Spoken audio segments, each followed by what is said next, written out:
The National Food and Drugs Regulator, NAFDAC, is calling for a declaration of a national emergency on drug abuse. Director General of the agency, Christiana Adeyeye, says the ease at which controlled substances are ferried into the country and the absence of NAFDAC at the ports portends trouble. Sifonisian has details. Stakeholders in the drug and chemical business converge in Abuja to chart a new course on chemical security. The Office of the National Security Advisor convened the meeting to ensure chemicals, particularly fertilizers, don't get into the wrong hands. The focus of this strategy is to attack the criminal networks for emphasis of sourcing for the material used in preparing the IEDs, including the various dual-use chemical, explosive, and accessory and specific blend of fertilizers. Working with relevant stakeholding ministry, department, and agencies, and other collaborating industries, we have in place strategic measures to control the importation, transportation, storage, and use of these sensitive substances, thereby taking them out of the reach of criminal elements. But there are concerns over the country's porous borders.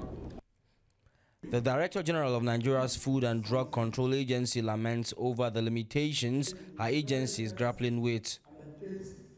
Without declaring emergency in the country and without having the right agency in the port,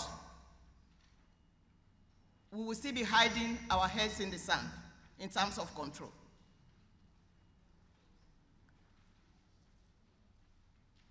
With the 33 containers that we have identified with Tramadol, there are 11 other containers that we have not identified.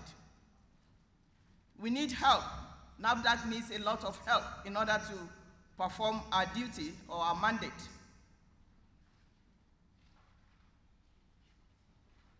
We have very porous borders,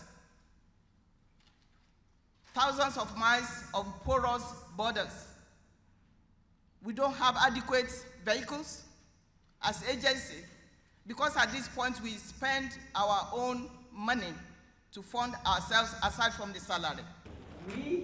The Office of the National Security Advisor expects that at the end of the 4-day meeting, the noose would have been tightened, making it difficult for terror groups to have access to chemicals for IEDs.